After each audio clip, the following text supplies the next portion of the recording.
বলতে গেলে তো অনেক রাত হবে, তখন তো আপনারা ক্ষুধার্ত হয়ে গেছেন, এই জন্য অবস্থা ঠিক।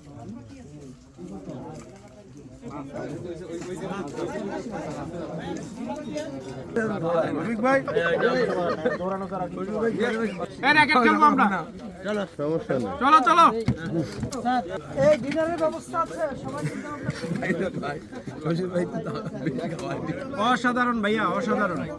Thank you. অনেক জায়গায় গেছি, আপনাদের এই হসপিটালিটি, আপনাদের খাবার আসলে মানে এটা বলার মতো নয়। আমরা রিকোয়েস্ট করব যাতে আসে, গেস্ট আসে আপনাদের এখানে খায়। এই রাতে কিন্তু হাঁসের মাংস আছে আবার ভেড়া কখন খাবে তাহলে? এখন র্যাকেট খেলা হবে, র্যাকেট। আমাদের তো কম হয়, ওটাই করো। মজা, অনেক মজা। Thank you. কোরালের রিভিউটা মারাত্মক ভাবে দিতে হবে। রাজীব ভাই, কোরাল মাছের রিভিউটা দেন।